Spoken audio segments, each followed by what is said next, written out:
Bonjour, bonjour. Comment vas-tu? Ça va, Jérémy? Bah, écoute, Ça moi va, Jérémy? ça va super Super. bien. Je suis content de t'accueillir une nouvelle fois. On avait fait une première interview qui avait beaucoup plu. Ouais, super. Bah, je me suis dit, j'ai d'autres questions à te poser. Nous voilà Yes. partis Et pour un ben deuxième voilà. tour. Yes, avec plaisir. Alors déjà, Adriano, comment vas-tu depuis la dernière fois? Écoute, ça va super. Depuis la dernière fois, ce qui est génial, c'est qu'on a doublé le nombre d'abonnés. Donc, il y a de plus en plus de personnes qui se font livrer notre pain partout en France avec des livraisons écologiques. Et puis, on a un grand projet dont je te parlerai tout à l'heure. Impeccable, ça marche. Donc, co- En parlant un petit peu avant cette interview, tu m'as dit qu'il y avait un sujet important dont tu voulais parler. Un sujet important, Oui, quel oui, est-il oui, ce sujet? oui, c'est la contamination du pain aux métaux lourds. Ok, Et voilà, alors il faut savoir qu'il y a un des métaux lourds en particulier qui est le cadmium, ouais, qui a été analysé sur 41 pains par l'émission Zone interdite de M6, ouais. qui a donc retrouvé des valeurs anormales de cadmium en France. Donc on est en moyenne à 0,024 mg sur un kilo de pain, ce qui peut paraître pas beaucoup. En fait, c'est énorme parce que le cadmium se cumule, se cumule, se cumule. Et c'est d'ailleurs une des raisons pour lesquelles la France est championne du monde du cancer du pancréas. Ok. Et donc, moi, dès que j'ai vu ça, je me suis précipité pour faire les mêmes analyses. Et on a retrouvé que dans notre pain, il y avait donc 4 fois moins de cadmium que dans les autres. Il faut savoir que zéro cadmium, c'est impossible parce qu'il y a toujours un petit peu de cadmium dans les sols. Ça fait partie de plein de minéraux qui sont dans les sols, mais pas dans ces quantités-là. Et donc là, on était quand même très content de voir que notre pain était à des niveaux donc 4 fois inférieurs, ce qui renforce encore plus la confiance que moi je peux avoir pour donner ce pain à mes enfants, tu vois, et surtout à le vendre dans nos boutiques et par expédition sur Internet.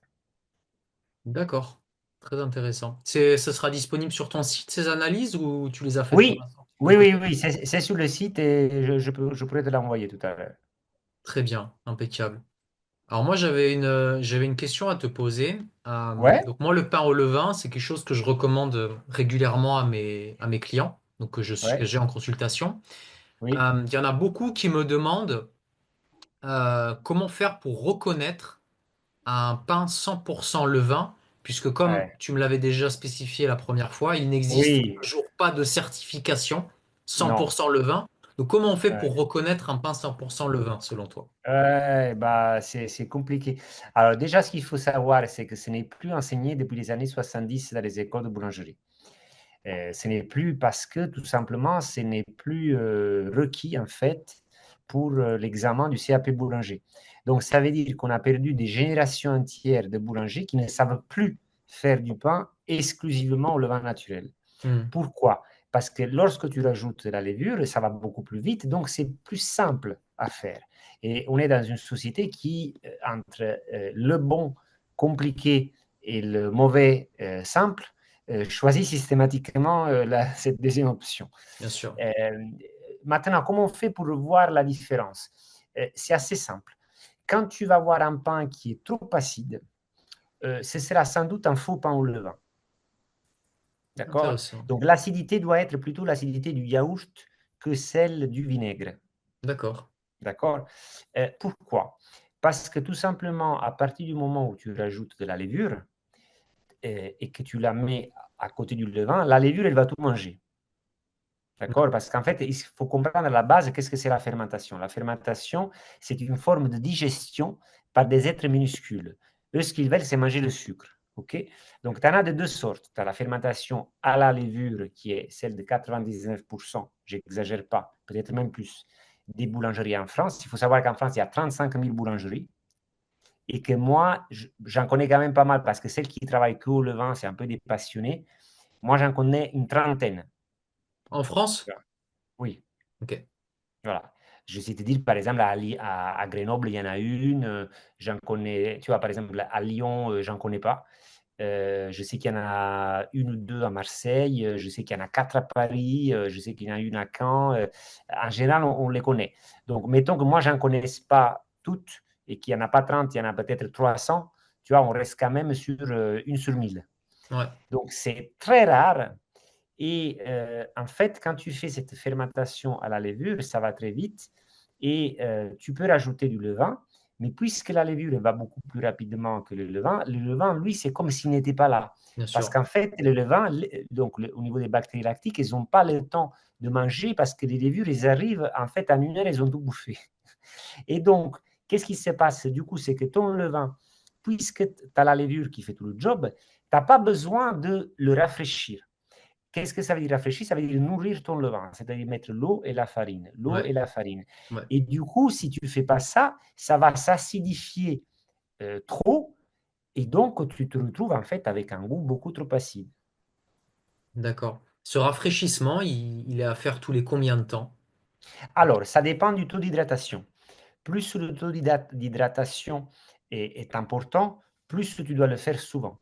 Donc, si tu fais du pain, par exemple, à la maison, moi, je te déconseille de mettre trop d'eau. Je préconise plutôt de faire un levain assez dur, ce qui va empêcher la propagation des champignons. Et donc, tu pourras même ce levain le rafraîchir toutes les 2, 3 semaines.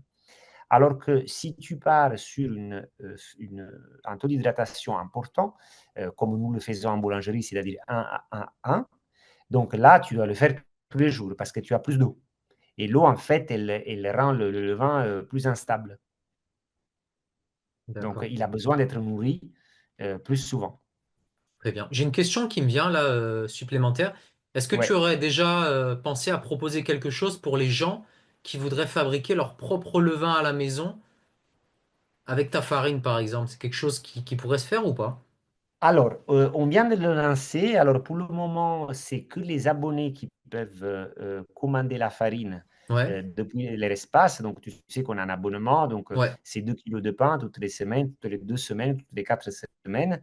Et que maintenant, désormais, depuis l'espace abonné, on peut déjà ajouter notre huile d'olive délicieuse, des pâtes. On peut désormais ajouter la farine. Euh, mais on travaille également, pour les gens qui sont vraiment des accros du pain au levain, à un petit pack sous lequel ils pourront commander, par exemple, un pain et un paquet de farine, ou alors mon dernier livre dans lequel il y a la recette du pain vivant, qui est Manger néolithique, le nouveau livre, et la farine avec le sel de l'île de Ré que nous utilisons, très important dans notre procédé de panification.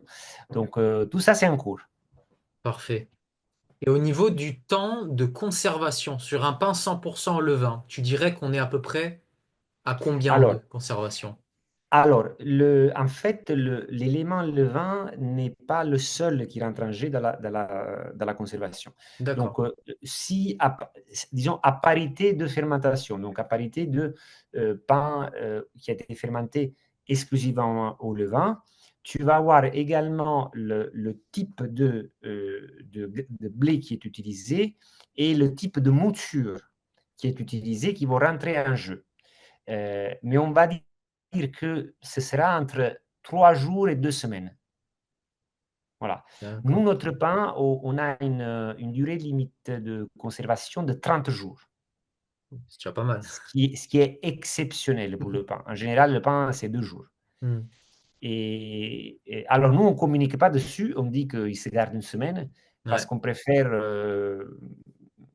Au bout de 30 jours, il est vraiment très dur.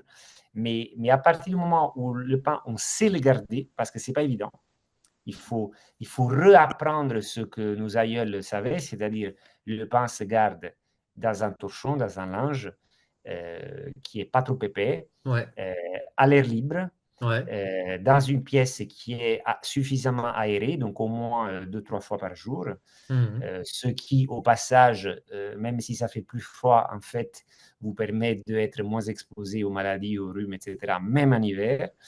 Et il faut le sortir de son linge pendant qu'on mange. Donc, le matin, à midi, le soir, il faut quand même qu'il puisse s'aérer. Si tu fais ça, mon pain dure 2 semaines sans aucun problème. Mais Très, c'est aussi pour le choix du blé et du mode de fermentation. très intéressant. Du coup, j'ai une autre question sur les étiquettes. Donc moi, ça m'est déjà arrivé en magasin bio d'aller chercher du pain au levain. Et sur Ouais, certains pains, donc ils mettent la liste de tous les ingrédients qui sont utilisés. et tu as des Oui, étiquettes où il y a effectivement marqué levain et levure, comme ce que tu vas eh, m'expliquer tout à l'heure, et il y a eh, des étiquettes où il y a marqué exclusivement levain.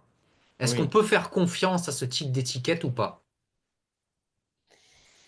Alors, normalement, quand ils mettent une étiquette, ils sont obligés de donner tous les ingrédients. Alors maintenant, qu'est-ce qui se passe? C'est que tu peux avoir aussi des farines dans lesquelles tu as de la levure déjà ajoutée dedans.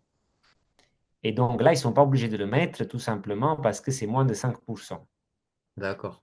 Donc après, tu peux très bien avoir des gens qui font du pain que au levain naturel, tant mieux pour eux, mais il y en a très peu. Donc ça, c'est important quand même de demander à son boulanger, est-ce que vraiment ils ne mettent que du levain naturel dans les pains au levain? Une bonne règle aussi, c'est quand tu as le pain au levain qui est en fait un des pains qui sont proposés, c'est très rare qu'il soit vraiment au levain.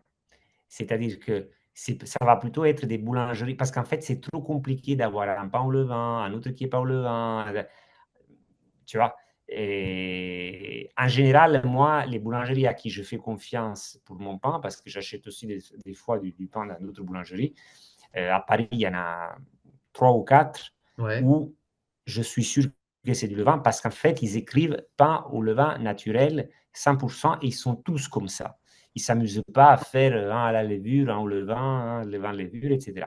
En tout cas, une chose est certaine, c'est que la législation en France ne t'oblige pas, toi, boulanger, à appeler ton pain levure levain, dans lequel tu as les deux, pain levure levain. En fait, tu peux l'appeler pain au levain, même si tu rajoutes la levure. Et c'est là tout le problème, parce qu'en fait, on va perdre la baisse de l'indice glycémique, on va perdre aussi la dégradation du gluten, on va perdre l'assimilation des oligo-éléments, Ouais. et puis on va perdre aussi le saveur, le goût et le temps de conservation.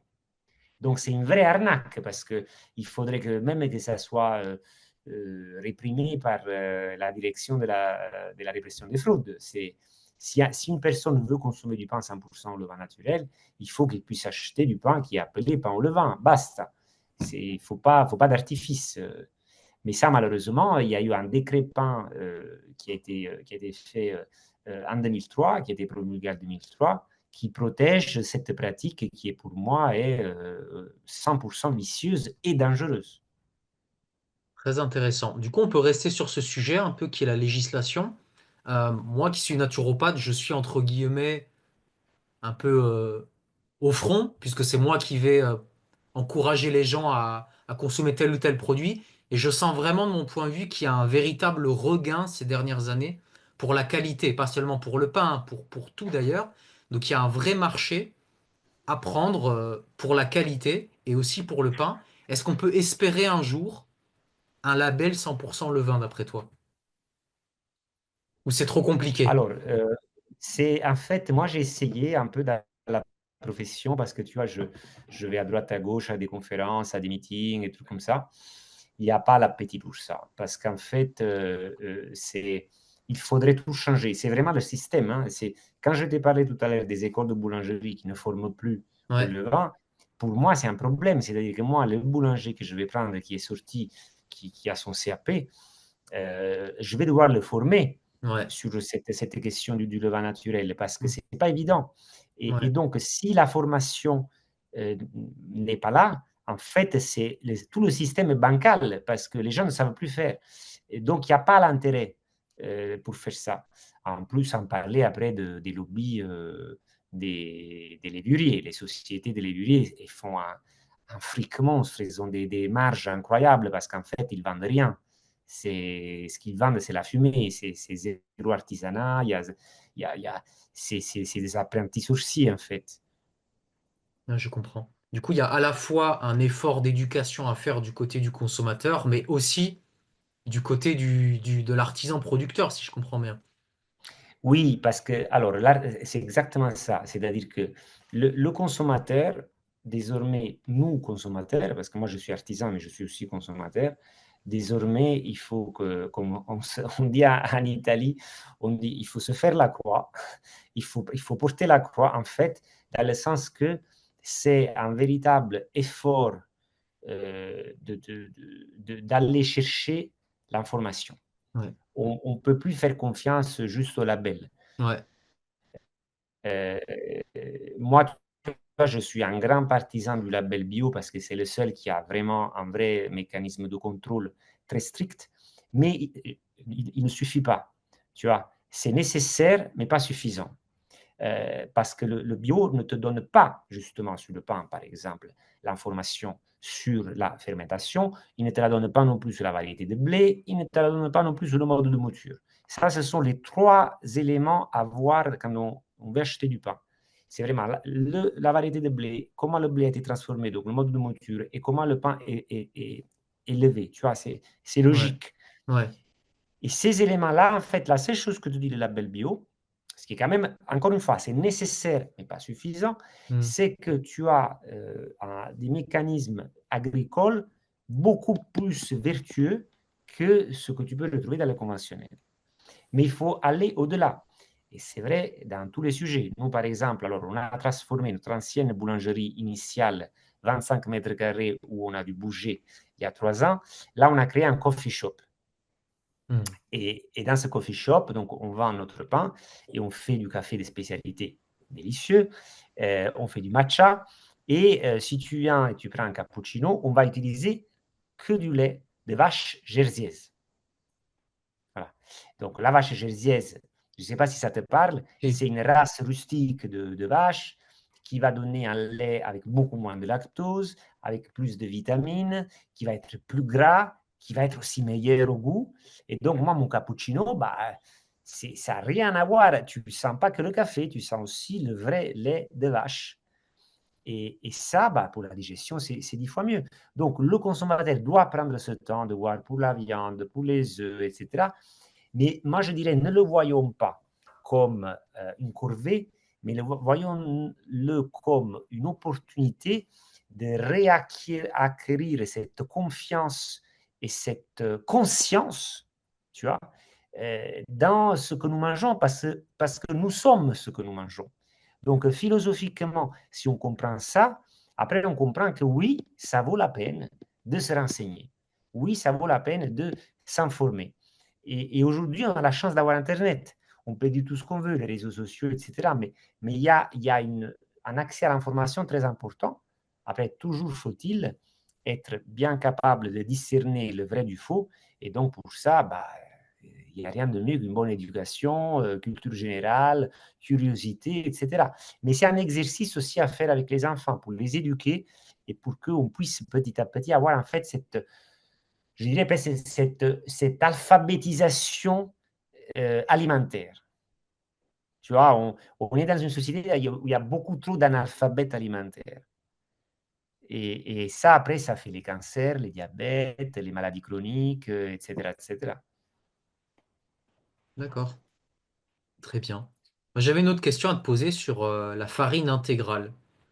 J'ai des retours de clients qui supportent plus ou moins bien la farine intégrale au levain et qu'il y en a certains qui se tournent plutôt vers des farines semi-complètes, voire presque blanches. Qu'est-ce que tu as comme retour, toi, par rapport aux consommateurs et cette tolérance?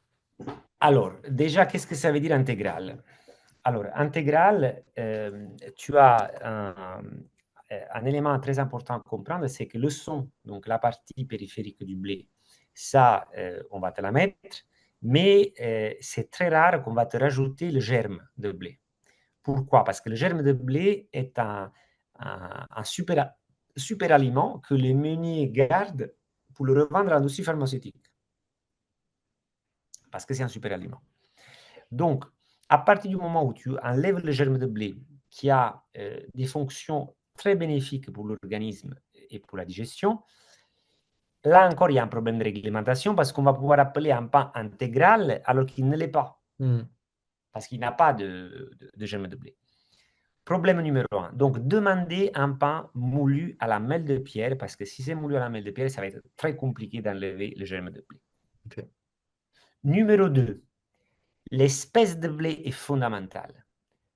Si tu vas chez un caviste, tu achètes une bouteille de vin, il va te dire, ou c'est écrit sur l'étiquette, quel est le cépage. Pourquoi, quand je vais chez mon boulanger, je n'ai pas le droit de connaître la variété de blé.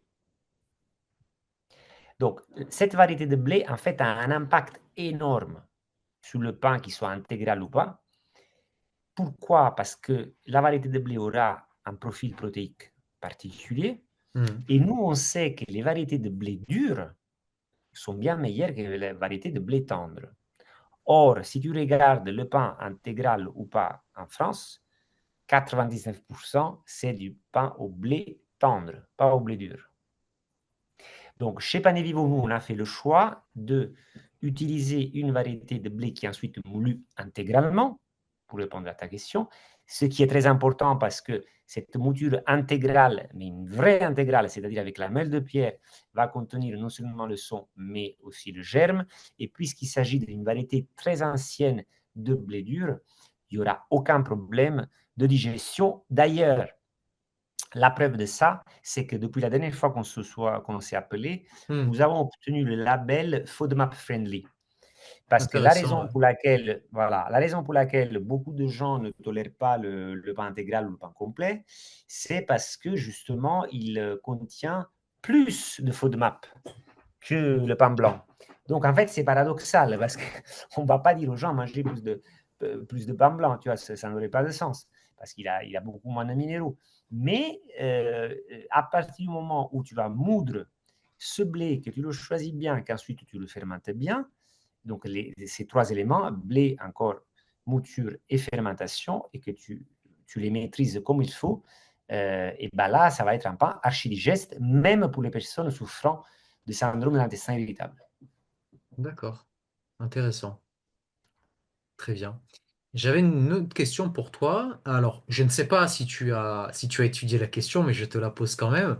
As-tu une idée un petit peu, peut-être des quantités de pain qui étaient consommées par nos ancêtres ou par nos Oui, ancêtres d'il y a plusieurs centaines d'années, par exemple?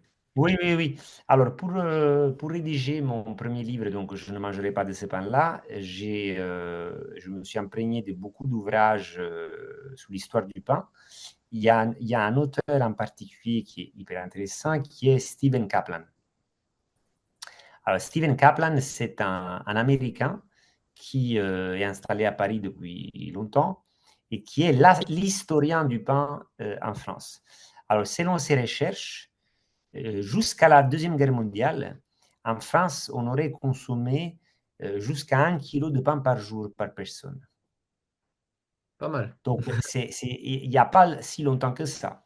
C'est d'ailleurs une des raisons pour lesquelles le pain est présent non seulement dans notre culture, mais dans notre langue, avec des expressions comme manger son pain blanc en premier, le gagne-pain, la compagnie, copain, tous ces mots-là viennent de pain. Et comme je ne mangerai pas de ce pain-là, qui est aussi l'expression qui a donné le titre à mon livre, tout ça, ça reflète bien le poids, pas uniquement en sens figuré, mais aussi en sens réel, le poids qu'avait le pain dans la diète quotidienne des Français jusqu'à il y a 70 ans.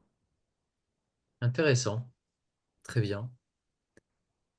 Super. On t'a vu passer du coup sur pas mal de médias, notamment relayés via ton compte Instagram. Quelles ont été un peu les retombées pour toi d'être passé sur tous ces endroits? Comment tu as ressenti tout ça?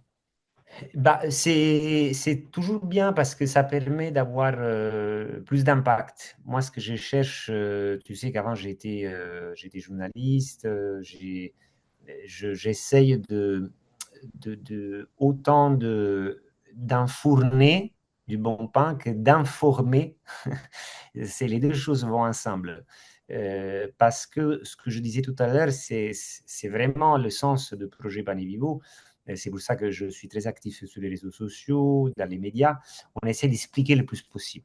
Ouais, Aujourd'hui, on a besoin, on a soif d'informations.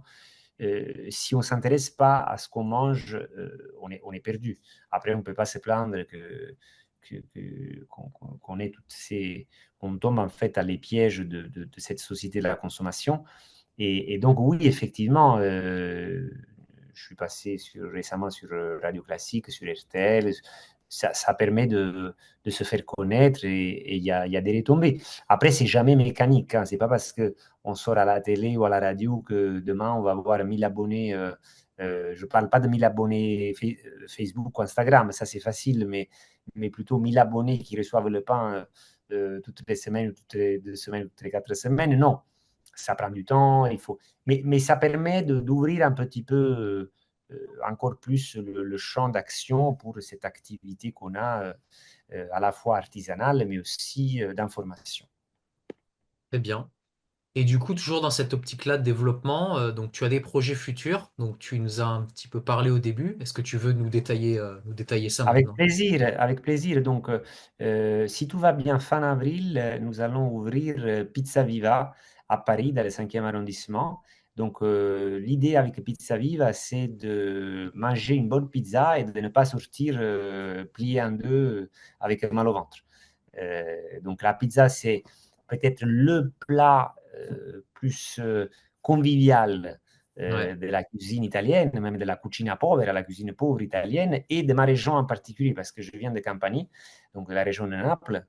Et donc, pendant qu'on se parle, nous avons là 2 artisans qui sont en train de fabriquer le four en argile et avec des pierres du Vésuve qui va donc être le cœur pulsant de ce lieu. Ce que nous allons également faire, ce sera non seulement un lieu donc, au 11 rue Berthollet dans le 5e, mais également un lieu de fabrication pour nous puissions envoyer à nos abonnés ou à des gens qui veulent tout simplement faire une bonne pizza digeste à la maison, des disques de pâte pré-cuites sous vide qu'on peut juste garnir et passer au four. Et donc ça aussi, j'ai hâte de développer ce produit et de faire en sorte de régaler de plus en plus de personnes avec une bonne pizza. super. C'est toute la réussite que je te souhaite en tout cas. C'est Euh, gentil. Peut-être, avant de terminer, est-ce que tu peux nous dire la meilleure chose qui t'est arrivée au cours de ce dernier mois? La meilleure chose qui m'est arrivée au cours du dernier mois. Euh, oui, alors, je dirais, euh, ça a été plein de choses. Alors, bah, récemment, oui, alors j'ai fait une recette, Jérémy, qui était trop bonne, de ravioloni, burrata et roquette. J'ai posté ça sur Instagram. Donc, avec notre farine, j'ai fait une pâte juste avec ses petites mains, des œufs. Donc, c'est assez simple. La recette de base avec une farine blanche, c'est 100 grammes de farine, un œuf. Là, tu mets un peu plus d'œufs, ce qui est bien parce que c'est un super aliment, parce que c'est juste une farine qui boit plus les liquides. Et après, tu mélanges avec tes mains et tu l'étales, tu la mets un peu à reposer, tu la reprends au bout de 3 heures et puis tu l'étends, tu l'étends, tu l'étends. Et puis, en fait, tu fais deux parties comme ça. Une, tu commences à mettre dessus donc ta petite préparation. Donc là, c'était burrate avec roquette. Très simple, juste un peu de poivre.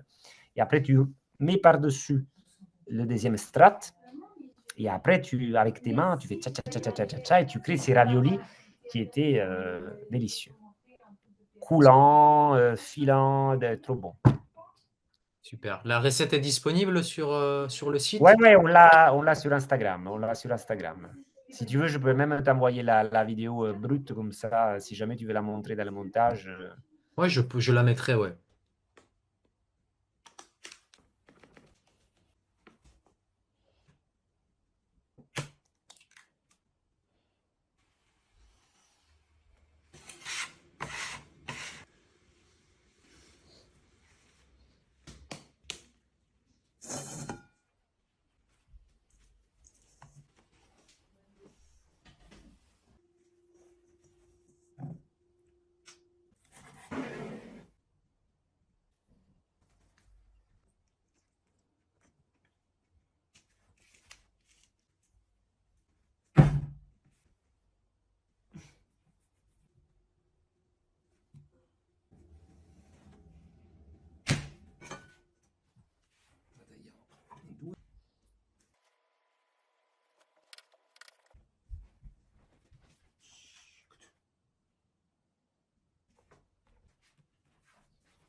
Et du coup, la dernière question que je vais te poser, c'est pour toi, quel va être le plus gros challenge, à part la pizzeria, mais quel va être pour toi le plus gros challenge à venir là?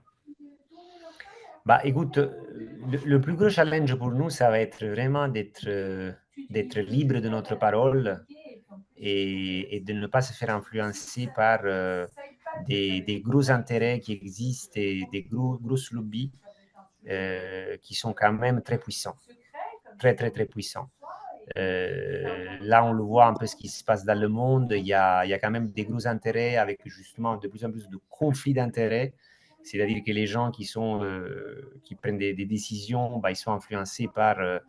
Alors jusqu'à maintenant, c'était assez un peu en sous-main. Maintenant, tranquille, on peut voir des milliardaires comme ça prendre le pouvoir. Et donc, c'est très inquiétant. Moi, ce que je veux pour moi, c'est garder ma liberté. C'est surtout ça. Chacun est libre d'avoir son opinion, mais moi, je veux garder ma liberté. Je veux pas que, déjà que la réglementation actuelle est suffisamment anti-artisanat dans le pain, qu'on arrête en fait et que ça soit quelque chose vraiment de beaucoup plus rassurant en fait pour le consommateur et pour l'artisan. Eh bien. Eh bien, écoute, moi je t'ai posé toutes les questions que je voulais, donc je te remercie. À moins que tu Un veuilles grand merci. ajouter quelque chose pour finir, sinon. Non, non, non, non, non, non, tout est bon. Un grand merci de m'avoir accueilli sur ton émission YouTube que je suis de temps en temps. Et c'est génial, un peu comme ce qu'on le fait, d'avoir cet élan de partage, de bonnes vibes, de bonnes informations, de donner la parole à des artisans. C'est vraiment précieux. Donc, un grand merci. Merci à toi pour tout ce que tu fais, pour le travail et pour l'énergie que tu mets pour la santé des gens, hein, de mon point de vue. Et donc C'est pour gentil. ça, merci à toi et je te souhaite que de la réussite pour le futur en tout cas. Grazie mille. Un grand merci. Allez, merci encore et bonne soirée. Au Merci, revoir. bonne soirée à toi.